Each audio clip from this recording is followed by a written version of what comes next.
Olá, estamos de volta à Laguna, no estúdio de verão da UniTV, aqui no terraço do Boião Choperia e Restaurante. Uma vista fantástica nesses dias muito bons dias de verão, que tem garantido a alegria de turistas e moradores neste período de janeiro de 2023. Já estamos em fevereiro, programa gravado no último dia de janeiro.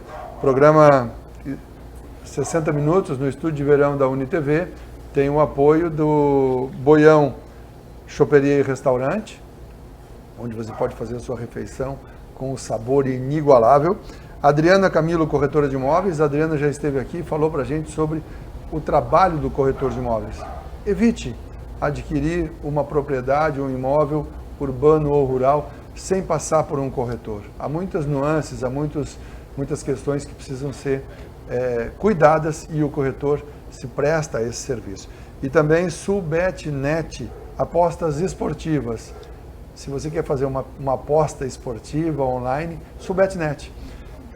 No programa de hoje, 60 minutos de hoje, aqui pela UniTV, eu vou conversar com o secretário Denner Vieira Nascimento, bacharel em Direito, secretário de Pesca e Agricultura da cidade de Laguna.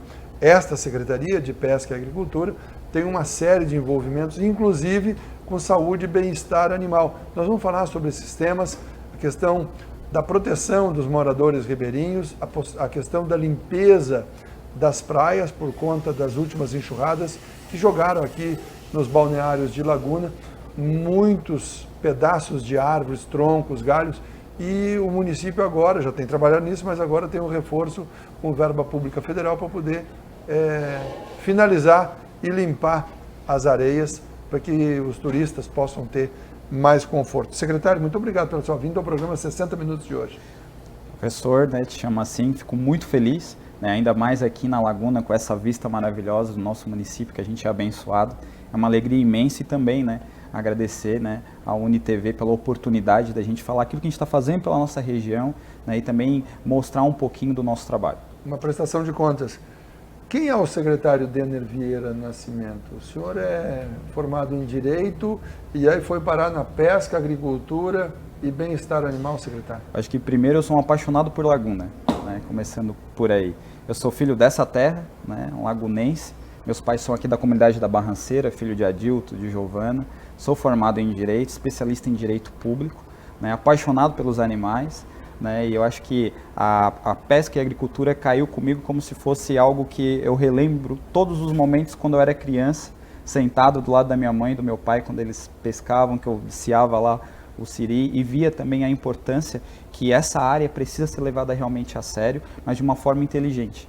Que a gente possa ultrapassar as dificuldades, trazer inovação, mas sem perder a cultura e a essência do pescador lagunense. Essa cultura, a Laguna é famosa pela pesca do camarão, especialmente o camarão de Laguna, o camarão da lagoa. A atividade ainda é a mesma? O modo de fazer é o mesmo? Existe camarão? Que avaliação o senhor faz do tempo da sua infância e do tempo que o senhor é secretário dessa área? O que eu verifico hoje? Nós não podemos querer pensar e ter os frutos do futuro com a mente no passado.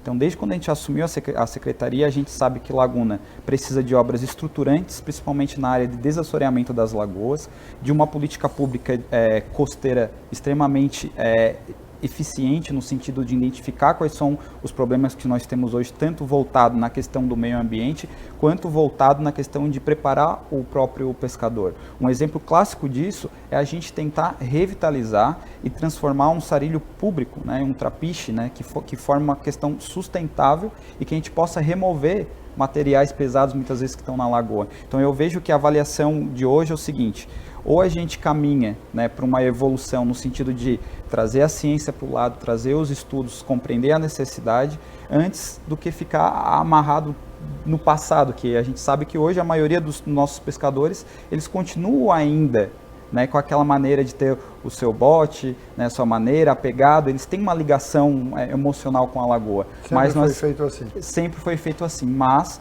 nós precisamos saber que os tempos são os outros, né? A mesma capacidade hoje de residências que a gente tem não é a mesma em volta das lagoas, os movimentos climáticos, né, inclusive trazidos pelo próprio Rio Tubarão, que desemboca em diversas lagoas e no próprio mar, acaba trazendo uma realidade que precisa ser enfrentada. Então eu vejo que hoje nós precisamos estruturar muito bem para que a gente não tropece ou tenha alguns efeitos negativos por essas questões. O senhor falou em sarrilho e padronização. O que é o sarrilho para o telespectador que não é criado em Laguna? Eu digo que isso torna-se um patrimônio, né, material de Laguna. Hoje, antigamente, eu lembro que a gente acessava o mar dentro d'água mesmo, né? Você não tinha os trapiches que são aquela plataforma, né, que você consegue subir nela. E tinha os locais onde ficava os barquinhos, né, que a gente guardava para proteger do próprio salitre, da chuva. Uma espécie de uma cabaninha. Então, o que a gente pensou? Vamos trazer uma forma sustentável para a cidade, vamos tentar melhorar o próprio visual, porque muitas vezes pela insuficiência de recursos e de apoio, o pescador vai lá, pega um material aqui, pega um outro para poder proteger a sua embarcação, que é o que coloca o pão e a comida na sua mesa. Então a gente pensou de vamos tentar fazer algo com que a gente padronize e traga um pouco mais de estrutura para o pescador, de uma forma gratuita e financiada pela própria prefeitura. E proteção ambiental, porque coloca ali materiais como chumbo, como lata, como ferro, que isso acaba gerando um impacto nocivo na água. Exatamente, o próprio impacto, né? Por exemplo, a própria estrutura dos sarilhos que a gente quer fazer, ela vai ter todo um envolto de um material que não contamine nem o solo e nem a lagoa, né? Então, e também é possível da gente ter um acompanhamento, né, disso. Então a gente está trazendo, temos um projeto bem bacana, esses sarilhos terão um acesso para a lagoa e vários acessos que vai ter o cabimento de 36 cabines, né, que poderão colocar ali as suas embarcações, dando uma atenção para o pescador artesanal. Quantos são os pescadores que serão beneficiados? Ou quantas embarcações está no desejo, no sonho do secretário Denner? Hoje nós temos 16 trapiches em 16 comunidades, né? Hoje o projeto que a gente iniciou é que cada um desses trapiches tem no mínimo o espaço para 36 embarcações, né? Então é um projeto inicial um pouco ambicioso, né? Cada projeto desse, na forma sustentável, da forma que nós queremos fazer, que proteja, que tenha um local para que o próprio pescador venha do mar, coloque sua ferramenta, proteja, né, a sua ferramenta de trabalho, tem em torno de R$182 mil, que a gente fez de uma maneira mais sustentável e operacional. No entanto, por trapiche. No entanto, nós temos 16, né? Nós vamos passar aí aproximadamente a casa dos 3 milhões para que a gente pudesse colocar tudo isso. Mas para atender mais de 500 pescadores. Mais de 500 pescadores. O senhor está com dificuldade para a obtenção desse recurso, a mudança de governo pode prejudicar a liberação desse recurso, desse projeto?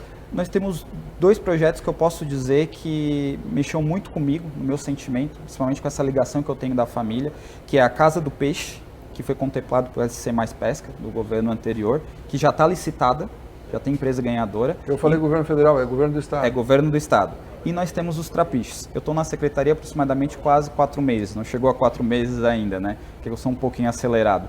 O que nós queremos fazer? Primeiro esse mapeamento, já temos o projeto, e agora, nessa abertura agora desse mês de março, a gente ir em busca, né, da contrapartida federal, né? Então hoje a prefeitura ela não é um projeto um pouco ambicioso, a gente não tem as condições de dar toda a estrutura, mas a gente tem hoje uma meta de pelo menos nas três principais comunidades que a gente identificar o maior número de pescadores, a gente iniciar a construção desses trapiches e assim buscar tanto o apoio do governo estadual como do governo federal para financiamento dessas estruturas náuticas, que é essencial para o nosso pescador artesanal. Quais são as 3, o senhor não deve ter feito ainda, o senhor está dizendo que vai fazer os levantamentos, quais são as 3 comunidades que o senhor imagina que serão as maiores, ou o senhor sabe quais são? Hoje nós temos um levantamento dentro da CEPAGRE, que é o que? Nós temos uma classe de pescadores que são artesanais e o pescador armador, né? A gente sabe que hoje a pesca está voltada para o pescador artesanal, então nosso objetivo é atender eles. Nós temos uma proporção assim, que a maioria hoje está nessa região entre a Alagamar, né, aqui, até a parte aqui da ilha, né, e outra parte na região também, lá próximo a Cabeçuda, até o Perrichil, naquela região que pega Caputera, Bentes, Barranceira, né, e vem vindo do Portinho, na costa da Lagoa. Então, o que a gente precisa? Primeiro, garantir o recurso, executar e depois a gente vai continuar esse levantamento por meio dos nossos biólogos, dos nossos engenheiros de pesca.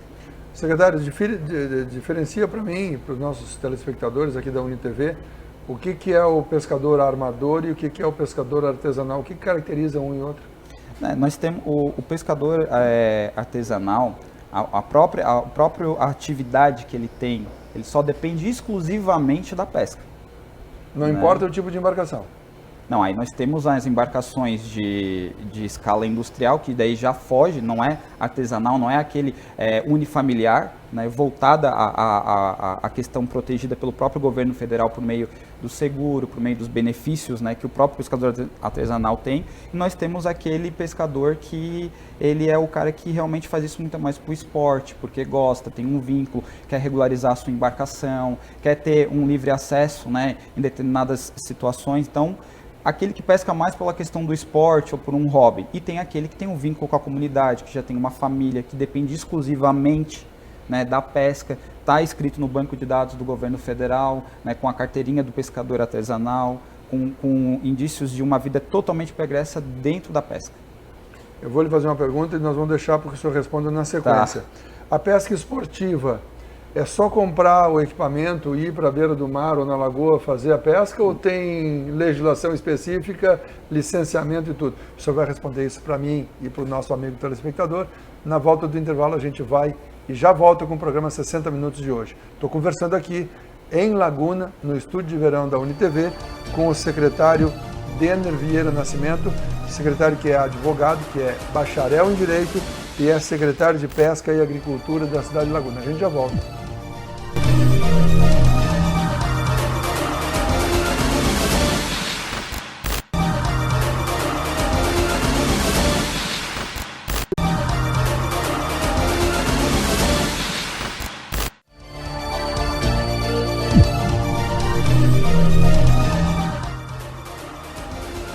Já estamos de volta com o programa 60 Minutos, diretamente do estúdio de verão da UniTV no município de Laguna. Nós estamos aqui na ilha, é uma região do município, tem que atravessar de balsa ou vir pelo Farol, por Jaguaruna, vai a Jaguaruna e vem e acaba chegando aqui, ou então atravessa nesses barquinhos que são os táxis de água ou pela balsa e aí dá para vir com o carro. Essa região aqui foi revitalizada no governo Samir, tem asfalto para chegar aqui e tem um projeto para fazer a ponte da travessia onde hoje circula a balsa.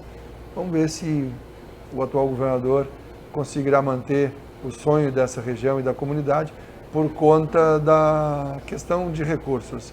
A cidade clama por essa obra, os turistas vão aproveitar muito. Há pessoas que são contra, mas isso é outra conversa. Estou aqui no estúdio de verão da UniTV conversando com o secretário de Pesca e Agricultura de Laguna, o Denner Vieira Nascimento. O secretário é bacharel em Direito, filho de pescador, contou para a gente um pouco da história aqui, da história da vida dele e da família, e estamos falando sobre os trabalhos, os projetos que são feitos. Na saída do primeiro segmento, eu questionei o secretário sobre a pesca esportiva. É só comprar equipamento numa loja especializada de pesca e vir para a beira da praia e fazer o trabalho, jogar a minhoca na água, a minhoca do mar, ou pedaço de peixe como isca ou isca artificial? Como é que funciona, secretário? É simples assim ou tem um pouco mais de complicação? Não é simples, né? Para quem quer fazer o correto. Nós temos uma realidade atípica em Laguna que nós temos, principalmente aqui onde a gente está na frente, a pesca com auxílio dos botos.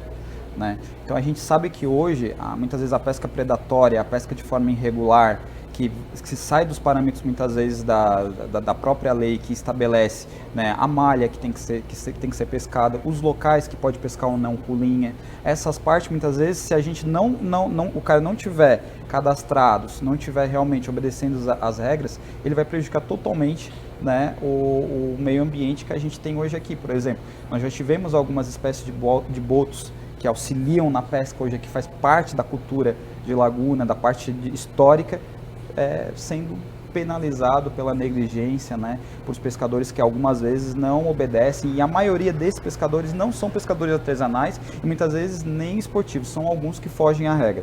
Hoje o pescador esportivo, na maioria das vezes, quando tem algumas áreas de proteções, que não é o caso de Laguna, né, podem fazer o registro muitas vezes na própria Capitania dos Portos, que hoje aqui em Laguna tem uma situação muito mais atípica, e alguns requisitos podem ser preenchidos na própria Secretaria de Pesca e Agricultura. E se o camarada simplesmente comprou o equipamento e iniciar a pesca, ele pode ser punido com coleta, recolhimento dos equipamentos? Se ele tiver, por exemplo, ativando a pesca, fazendo de alguma forma que não é legal, não é o próprio material da pesca ali específico para aquela área, ele pode ser atuado inclusive por recolhimento dos materiais, como era antes a pesca de arrasto, né, de camarões em períodos que não era permitido, né? A gente tinha muito isso, né, em áreas predatórias aqui na região, como até antigamente a gente falava da pesca do aviãozinho, né, que possivelmente foi revista, foi indo, e a gente ainda tem essa discussão. Ou até a pesca do próprio Paraty, né, em determinada malha, né, não seria possível por um entendimento, né, do Ministério da Agricultura e Pesca em nível federal, que entendia que a malha tinha que ser X e os pescadores entendiam que era outra, e acabava ficando nessa situação. Então a gente acabava muitas vezes tendo até o seu equipamento apreendido. Existe licença para fazer a pesca? Existe licença, tanto que todo o período de safra, né, das espécies, tanto do camarão, tanto da tainha ou de outras espécies de peixe, elas precisam ter um cadastramento, precisa ter apresentar uma espécie de documentos para que possa ser deferida a sua autorização de pesca. E existe fiscalização da sua secretaria, do Ministério, da Marinha e também da Polícia Ambiental. Hoje no Brasil, a gente tem que entender uma situação. A parte que a gente chama de fiscalégis, aquele que fiscaliza a lei, ele não cabe ao Poder Executivo hoje, necessariamente, à Secretaria de Pesca, né? Hoje a nossa Secretaria ela dá apoio, suporte, extensão e estruturação. Hoje a parte de fiscalização fica diretamente na legislação estadual, ligada à Polícia Ambiental, ligada à Capitania dos Portos em nível federal e alguns órgãos fiscalizadores do meio ambiente, como é a Flama, né? Então, a fiscalização propriamente, vamos dizer assim, in loco, não cabe à nossa secretaria, mas a gente é um órgão de monitoramento. Secretário, ainda há muitas famílias que vivem da pesca artesanal. Laguna, especialmente, tem um grande contingente de trabalhadores. Nós temos bastante, assim, qual é a maior situação hoje de Laguna que eu vejo? A gente tem muitos pescadores que muitas vezes não estão, né, procurando o próprio poder público para a gente identificar, para a gente orientar, para a gente fazer a extensão, inclusive nós assumimos a secretaria agora, e uma das primeiras coisas que a gente se reuniu foi estabelecer o cadastro do seguro do defeso do pescador artesanal na própria secretaria, para a gente estabelecer esse vínculo, identificar as famílias e muitas vezes ajudar. Nós temos um programa da EPAGRE, um convênio que a prefeitura paga, que a gente promove um curso para pescadores artesanais, que a gente visa a parte cultural, da cultura da culinária, a parte muitas vezes de instrução, de construção nas áreas de APP, fazer um galpão coletivo, e também a parte que envolve necessariamente a questão de documentação. Então hoje essa parte da secretaria está totalmente voltada para esse assessoramento, né? Então a gente tem tentado se aproximar muitas vezes dessas comunidades que às vezes acham que o poder público é distante. Então hoje a maioria dos pescadores procuram muito mais uma colônia de pescadores ou um próprio sindicato, e nós estamos não tem nada de errado com isso, mas nós estamos tentando trazer o poder executivo mais próximo com aquilo do intuito que é da pasta. As responsabilidades são diferentes. Secretário, duas questões. Uma delas é que o pescador artesanal, em muitos casos, é criticado. Laguna tem muitas críticas, por exemplo, em grandes obras que faltam trabalhadores, e aí o pescador artesanal ele não se candidata, por exemplo, como foi a construção da ponte Anita Garibaldi. É que para receber os auxílios e se manter como trabalhador da pesca, ele não pode exercer outra atividade. Então existe uma falta de conhecimento e existe muita crítica em relação a isso. É verdadeiro que o trabalhador da área, o trabalhador rural, o pescador, ele não pode atuar em outra atividade econômica, como carteira assinada, por exemplo, fora dos períodos da pesca? Na verdade, fora dos períodos da pesca, ele recebe um auxílio, né, que é o seguro defeso daquele período em que o Estado priva ele, né, da sua atividade laboral. Em contrapartida, por uma questão ambiental, o Estado vem e auxilia o pescador com auxílio. Existe o que? O próprio pescador ele tem até um regime de previdência diferenciado. Então, ou seja, o pescador está caracterizado muitas vezes na aposentadoria especial. que ele se aposenta muitas vezes num regime próprio, que contribui no regime próprio, com atividades muitas vezes distintas do empregador comum. Então, o que acontece? Dificilmente, né, um pescador que exerce a sua função de pesca com a família, que tem as suas ferramentas e tudo, vai largar a sua atividade laboral, que é aquilo que ele sabe, para ir para uma área totalmente industrial, né? São duas áreas que não se conversam. A própria lei limita isso, né? Ou seja, se você é pescador e a tua atividade é essa atividade que tu vai ter que exercer. A partir do momento que ele não é que ele pode ter alguns períodos, a lei que ele pode, não exerço mais, mas quando ele for voltar, ele vai ter que comprovar a sua atividade laboral. Mas os tempos de contribuição são totalmente distintos, até por uma questão previdenciária. Até porque o próprio pescador ele tem benefícios próprios, totalmente diferente do empregado da CLT. Né? Então nós estamos falando de uma atividade extremamente antiga, praticamente bíblica, né, que tem uma proteção diferenciada do próprio Estado brasileiro, com lei regida tanto da área previdencial como na área de benefícios fiscais. Então, são duas áreas que não se conversam, né? Dificilmente eu acho que essa crítica, muitas vezes a gente tem que obedecer, verificar a situação em loco, né? Então, um pai de família, você é pescador, de repente você não consegue, por algum N de fator, mais manter a sua atividade pesqueira. Você precisa alimentar a sua família. Então, dificilmente um pescador vai deixar de ter algum emprego. Só que acontece, quem é pescador mesmo, tem um vínculo com a água, com o mar, aquilo já vem de geração. É um prazer para ele, muitas vezes não leva nem como trabalho. Né? Então, eu acho que tem essa situação. Eu acho que cada um é livre para fazer suas escolhas, mas no próprio direito, ordenamento, a gente já as duas áreas não se conversam. O senhor está falando na questão da atividade bíblica, e é verdade, se conhece há milhares de anos, né? Pelo menos 2000 anos já dá milhares de anos. Mas é muito mal assistido pelo Estado. O governo federal criou o Ministério da Agricultura e Pesca, vira secretaria, volta a ser ministério. Não existe uma política de todos os governos para cuidar devidamente, adequadamente dessa atividade que tem aí mais de 8 mil quilômetros de litoral, né? O Brasil ele ainda não explorou o seu potencial na área da pesca. Eu estou falando isso em todas as categorias, tanto na área do pescador artesanal quanto na área do pescador industrial. É só você ver uma realidade. A maioria dos portos hoje, em sua grande parte, são pesqueiros quando não são de transporte de carga comercial. O Brasil, houve um desmantelamento da política nacional de pesca. Até porque se encarou e se politizou muito isso.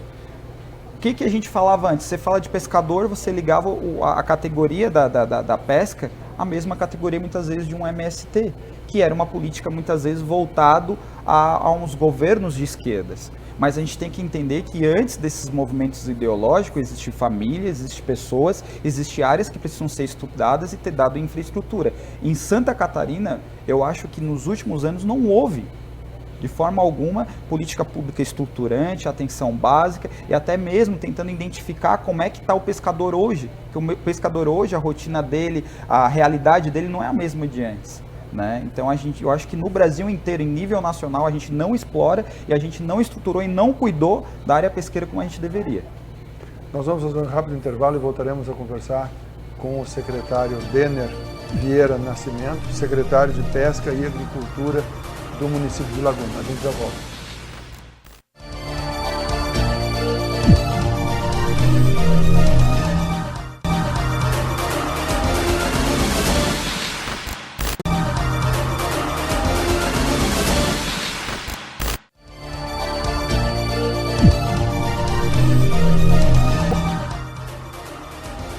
Muito bem, já estamos de volta com o programa 60 Minutos aqui em Laguna. Eu estou hoje gravando essa edição do programa 60 Minutos no terraço do restaurante Buião, Choperia e Restaurante.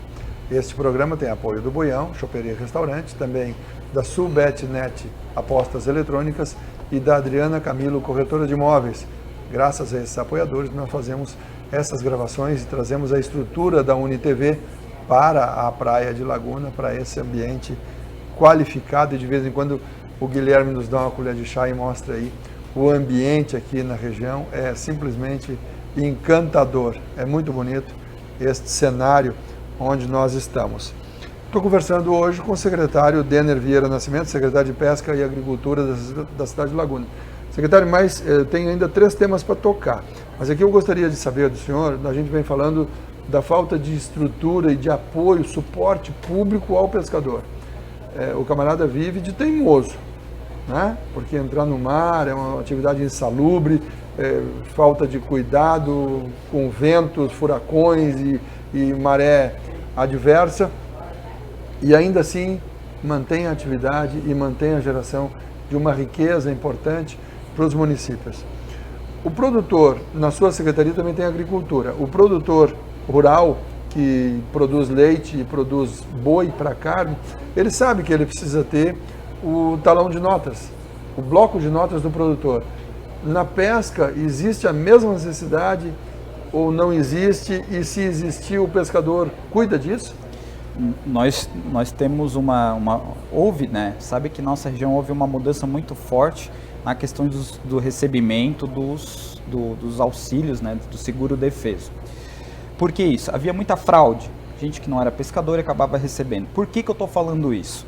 Hoje, o pescador, quando ele for solicitar o seu defeso, ele tem que colocar aproximadamente o quanto que ele pescou ali, né?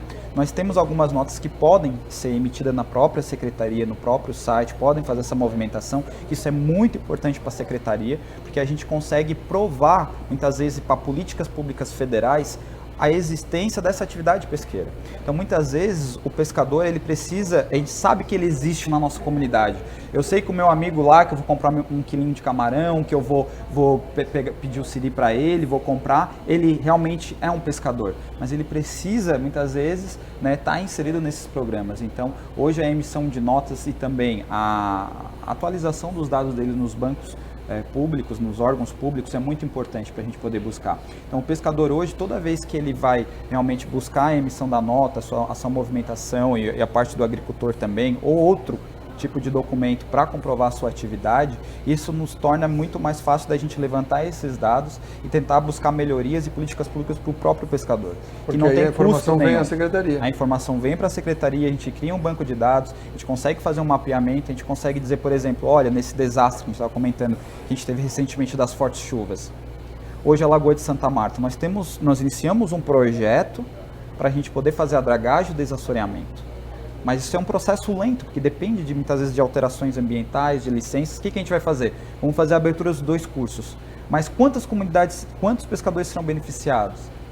Quando a gente tem essa informação, quanta de movimentação econômica aquela região traz para o município? Quantas famílias são alimentadas daquela lagoa? Então essas informações nos dão garantia e fundamentos para a gente chegar, o governo do estado falar, essa questão é uma questão emergencial, eu tenho X famílias, eu tenho um movimento X que a gente precisa realmente dar continuidade, dar uma segurança e melhorar as condições de trabalho para eles. E se todos emitirem a nota, ainda tem a questão do retorno do ICMS, que é importante para o município. Hoje, na verdade, o pescador ele tem diversas isenções, né? O pescador hoje ele não paga um tributo para o município, né? O ISS muitas vezes ele é pago na escala industrial, nas empresas que têm essa extração industrial, né? O extravio muito mais robusto. O pescador ele está isento do pagamento desses recursos, muitas vezes de tributos, né? Exatamente pela questão que a gente entende, né? A categoria que o pescador artesanal ele já vem de uma situação muitas vezes de hipossuficiência, né? Então, a diferença que está também entre o pescador artesanal e o pescador armador, que compra a sua lancha, que vai pescar, que tem lá a sua arrasca, que o senhor estava falando aqui, tudo certinho. Então, há esse diferenciamento, há esse tratamento especial do poder público. Secretário, eu estou conversando com o secretário Denner Vieira Nascimento, secretário de Pesca e Agricultura da cidade de Laguna. Veja que não é agricultura e pesca, é pesca e agricultura. A pesca tem o devido peso na estruturação da secretaria. Quando a sua área também tem a ver com essa questão da limpeza das praias, a madeira que desceu, o município foi criticado porque tem muita madeira. O que houve? Precisava de recurso, faltou? Bem na entrada da temporada veio uma enxurrada e traz. Todas as praias acabaram recebendo galhos, troncos, taquara, tudo que é tipo de rejeito vegetal, né? Tem todo tipo de... Eu digo que Deus coloca os bons soldados nas guerras que ele tem que travar, nas piores batalhas, né? Então, quando a gente assumiu a secretaria, nós tivemos uma chuva muito forte, um perímetro de quase de 213 milímetros caído naquela região, que foi em outubro, né, lá em meados do dia 19 de outubro, né? A gente não esquece essas datas, que a gente teve uma enxurrada de água, que teve aquele transbordamento e tudo, e veio aqui pelo canal, e a gente mal conseguiu se reestruturar, dar a resposta devida. Nós tivemos novamente em dezembro, no dia 5 de dezembro, mais um período de chuva extremamente nunca visto em todo o litoral catarinense, né? Então é importante a gente falar que Laguna é um receptor de 18 municípios da Amurel, né? Isso não é uma crítica, não estou falando uma crítica para os outros municípios, mas é necessário a gente chamar a responsabilidade de toda a Amurel, porque Laguna hoje nós temos praticamente uma extensão de 10 quilômetros de faixa de areia que começa da parte aqui do Moles até o Iró. Então você imagina tudo isso recebendo durante uma semana toda de chuva, descendo desde a serra e parando aqui. Acaba desaguando. Temos também. O que acontece? Só que a maior parte acaba ficando na região central. No Mar Grosso. No Mar Grosso, inclusive pelo próprio fato do caimento aqui da barra, né? Dos moles. Então nós tivemos árvores inteiras. Você sabe que é se eu colocar 3 cabos de aço e não conseguir tirar de dentro d'água uma árvore inteira? Tamanho a tonelada, então imagina a força da água que trouxe isso para cá. Então a gente teve toneladas, a gente iniciou esse trabalho, é importante dizer, desde dezembro. Mas em outubro a gente já começou também a fazer isso. Então a gente tem uma área com ventos fortes, né, com desbocamento de rio, água e lagoa. Então até você fazer toda essa limpeza, e a gente diz assim, a gente mal conseguiu reagir a um episódio, né, praticamente um mês e meio depois nós tivemos mais um episódio muito mais forte, porque o nível de sujeira trazido em dezembro foi muito mais superior do que o nível trazido em outubro. E eu estou falando desde animais mortos, nós tivemos muitos animais mortos. Bois, inclusive. Bois, capivaras, muito porco desceu na região, né? Então imagina, tem toda a parte sanitária, né, e todo esse recolhimento de uma extensão de 10 quilômetros, recebendo toda a sujeira. O que já foi recolhido, secretário, até agora? Hoje a gente passou, nessa semana eu ainda não tenho um número exato, mas da última operação que a gente fez em dezembro, né, no início de dezembro ali, nós tivemos aproximadamente mais de 200 caminhões retirados de areia e material orgânico da praia. Nós fizemos uma classificação, retiramos todo o plástico, que desceu muito plástico, e aí quando ficou somente a matéria orgânica e a areia, nós retiramos. Então foi aproximadamente mais de 200 caminhões. E o senhor precisou de reforço, chegou recurso novo agora. O que nós pedimos? Extrapolou a capacidade de resposta do município com um desastre. Né? Nós estamos falando de uma situação que aflorou todo o estado, não foi somente Laguna. E eu acredito que Laguna foi e é, por mais que tenha as críticas, a cidade que mais agiu de forma imediata ao desastre.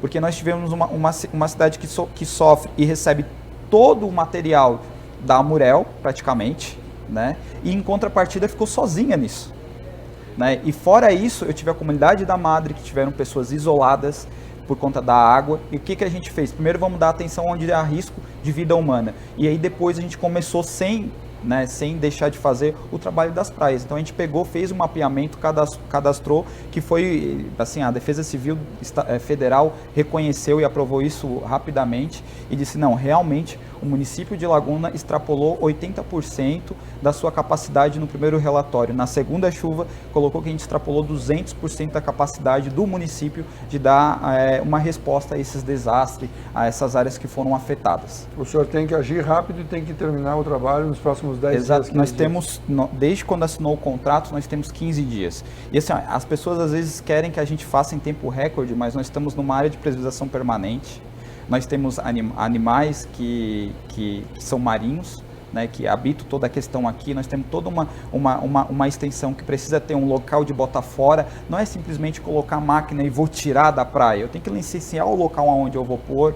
Eu tenho que dar a destinação desse resíduo. Eu tenho que ter uma equipe técnica com engenheiro e biólogos acompanhando todo o material biológico que está saindo dali, né? Então, assim, para uma cidade que em pleno verão, em plena temporada, que eu tenho a região da Madre debaixo d'água, eu tenho a região do Parobeco Cachoeiras extravasando, entrando dentro de comunidade civil, eu vou deixar de ajudar aquela pessoa que está debaixo d'água para vir limpar a praia? Não, eu vou agir onde tem questão civil, onde tem questão de vida. Né? Eu acho que a gente pode, o lazer pode esperar um pouquinho e a gente primeiro ajudar essas famílias que perderam tudo. Eu tenho vídeos meus na minha rede social que eu tô lá com água aqui. E não é porque eu queria parecer o bonzinho, não, porque eu acho que o poder público ele tem que estar presente exatamente em vendo essa realidade. E quando fiz isso, eu mobilizei todas as forças da Secretaria para levantar os taludes de contenção do Rio Tubarão na região da Madre. Então, depois disso, a gente veio para a praia. Né? Então, eu preciso atender o turista, mas eu preciso atender o lagunense que está sofrendo, que perdeu tudo pela segunda vez. Não é a primeira vez. Na região da Madre, as pessoas mal acabaram de pagar as prestações, que acabaram de mobiliar a sua casa e perderam tudo de novo. Só de animais a gente resgatou 18 animais. Então, assim, é um trabalho que envolve tudo. Ah, mas por que a Secretaria está fazendo isso? Eu acho que, assim, a partir do momento que acontece um desastre, a responsabilidade do município, não importa quem. E a gente assumiu essa responsabilidade porque a gente eu não consegui. Eu cheguei um dia, professor, em casa, que eu vi aquelas famílias chorando, dizendo assim, eu mal acabei de pagar a cama da minha filha que eu perdi e vou ter que comprar de novo. O lodo tomou conta de tudo. Na região da Madre, foi terrível. E aí como é que eu vou deixar de mobilizar todas as minhas forças para que não entre mais água, para aquela família não sinta mais medo e vou vir para a praia? Um direito não anula o outro, mas nós precisamos ter prioridade. E foi um desastre e as pessoas não entenderam a dimensão ainda do que foi essas 2 chuvas no município de Laguna. E não foi noticiado também da forma que foi, mas foi algo extremamente catastrófico. Foi terrível. Então eu acho que a gente estabeleceu algumas prioridades. E é em dezembro, por que só agora, terminando a temporada? Não está terminando a temporada e a chuva não aconteceu lá no mês de março. A primeira chuva aconteceu, mas a última chuva aconteceu no dia 5 de dezembro. Nós estamos respondendo em janeiro. Uma cidade pequena, sem estrutura como a gente tinha, que a gente fez o máximo. Então, realmente não demorou. A gente tem que parar de ser, às vezes, cavaleiro do apocalipse, né? E enxergar a realidade e qual município nós temos, né? Essa é a oportunidade para o senhor explicar e esclarecer a população. Desculpa, empolguei aqui. Não, tá bom. O tempo é seu, a entrevista é para o que o senhor fala. Obrigado. Esse é o 60 Minutos, eu sou Hildo Silva, nós estamos no terraço do Boião Choperia e Restaurante aqui em Laguna, no estúdio de verão. A gente já volta.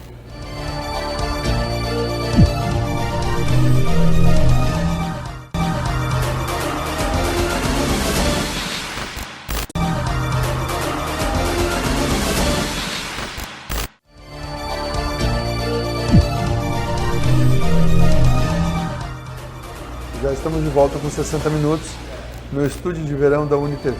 Programa 60 Minutos, os programas produzidos aqui na cidade de Laguna.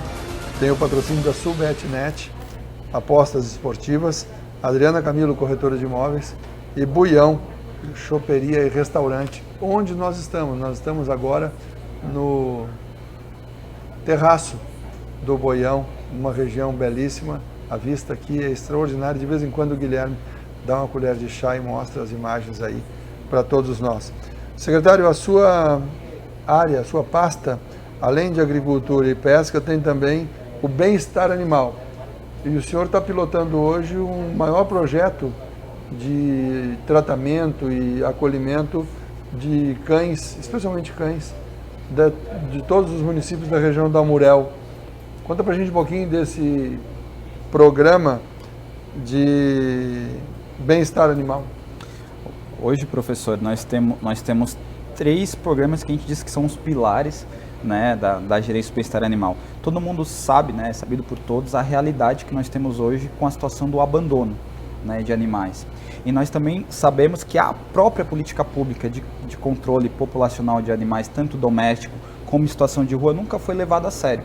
As pessoas acham que a gente tem que tratar as pessoas e deixar muitas vezes os animais em segundo plano. Mas eu sempre digo que um direito não anula o outro. Então a gente iniciou desde o mês de dezembro, Dezembro Verde, que foi um mês de conscientização, né, contra os maus tratos e o abandono, porque o maior índice de abandono acontece no verão. Né? As pessoas tratam o animal como coisa, pegam muitas vezes para entreter a família, porque está de férias, vão embora e o animal fica. Isso é uma realidade de todas as regiões litorâneas, desde Balneário Camboriú, Florianópolis, né? E também aqui a região de Laguna. Não é diferente. O que a gente fez? Nós instituímos primeiro, né, por meio da vereadora Nádia, que ela sempre foi uma ativista na área, uma política pública básica, né, de proteção. Depois instituímos um banco de ração, que hoje, por meio, que foi assassinado pelo nosso prefeito Samir, que é sensível à causa, que dá uma contrapartida, né, para os protetores que possuem mais de 10 animais na sua casa, para que continue e incentive a adoção, né, e ajude, né, a diminuir a população em situação de rua. E segundo, a gente lançou a campanha Castração é um Ato de Amor, Quem Ama Castra, que vai ser o maior programa de castração da região da Amurel. São cerca de 1.450 castrações em 2 etapas. A primeira é de um castramóvel, que vai passar nos bairros mais carentes, nas pessoas hipossuficientes, aquelas pessoas que muitas vezes não conseguem tirar e pagar uma castração, mas é um serviço que, quando não tratado, né, quando não estancado, vamos dizer, essa reprodução em massa dos animais, causa acidentes de trânsito, são muitas vezes, às vezes pode ter alguma questão voltada à zoonose, de doença, e também uma questão de saúde pública, né, porque o animal, ele não nasce do chão e nem brota na árvore, né, ele não tem a opção de querer se reproduzir ou não. Então esse castramóvel vai passar nos bairros, né, de forma totalmente gratuita, sem custo nenhum. Inclusive amanhã é o último dia da inscrição. E a segunda etapa vai ser o credenciamento de clínicas, né, onde a gente vai ter 825 castrações credenciadas em clínicas, para que a população possa, né, estar se cadastrando e levando esses animais para ser castrados nas clínicas. Então serão 1.450 castrações, o maior programa de castração da região da Amurel. E fora isso, nós estamos indo também para a segunda etapa da vacinação, né? São uma vacinação V8, hoje a vacina custa aproximadamente quase R$100, que protege contra diversos vírus, inclusive a sinomose, né? Quem tem um animalzinho já sabe quão agressiva é essa doença, e que, como a gente tem uma área de praia, a gente sabe que a sinomose é um vírus que fica no ambiente. Então o único jeito hoje para a gente poder combater isso é por meio da vacinação. O animal, como ele está no ambiente, ele é considerado um animal silvestre. Então, se eu pego, eu não posso jogar de novo na rua. É crime abandono. Então, como é que o município faz essa questão da castração? Vai castrar animais de famílias e não os animais de rua? Não. Ou as duas coisas? Isso. Nós temos, só para esclarecer, nós temos uma lei no município, que é uma lei que estabelece prioridades no controle populacional de cães. Então nós temos grupos, né, que são prioritários nas filas e nas políticas públicas de castração. O primeiro são o quê? Os animais em situação de rua e protetores. Aqueles que exercem um papel social. Então, o objetivo da política pública é sempre amparar aquele animal que está em situação de rua, porque a responsabilidade é do município. Mas se nós queremos resolver o X da questão, mesmo da reprodução desenfreada, nós precisamos levar essa política pública diretamente para dentro da casa daquela pessoa que muitas vezes tem um animal, deixa o portão aberto, ele foge, vai lá, volta, se reproduz, ela fica com o seu animal, mas os filhotes vão para a rua. Essa é a realidade. Você tem um animal muitas vezes que acaba cruzando com outro, a cachorrinha fêmea chega, você vai ficar com a fêmea, mas os filhotes vão para a rua. Dificilmente fica com os filhotes. Então, para a política pública ser efetiva, ela tem que atingir todos os grupos. Então, nós vamos cuidar da parte dos animais em situação de rua, dos protetores, mas nós também vamos levar essa política pública para dentro da casa do lagunense, para aqueles lagunenses que têm a vontade de castrar seu animal. Porque não, muitas vezes não tem condições, que não tem cirurgia condições. Que é cara, muitas vezes. Hoje em torno de R$180 até R$300, dependendo quantos quilos tiver um animal. Além dos cuidados. Só que hoje a situação que a gente vive na região da Amurel é uma questão emergencial. Eu chamo a atenção dos nossos outros gestores que a gente precisa cuidar da política pública, do bem-estar animal em nível de Amurel. Tem que ser uma política pública coordenada, porque a gente sabe que esses animais transitam. O senhor sabia que um animal consegue andar quase 50 km atrás de uma fêmea? A castração é só para fêmeas ou para machos também? Para os dois grupos, para macho, fêmeas e gatos também. No caso de municípios, tem lendas e tem relatos e tem histórias reais. Há informações de que em alguns municípios os animais são recolhidos, colocados em carros e soltos. Aqui em Laguna, em Tubarão, perto da central de zoonoses. Isso é fato? Acontece? Assim, o despejo de animais? Eu não sei de quais municípios vem, né?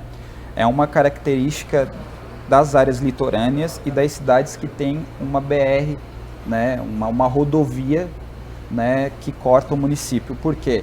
A facilidade e a ausência de civis ou a ausência do poder público ali acaba facilitando o abandono e o termo degradar.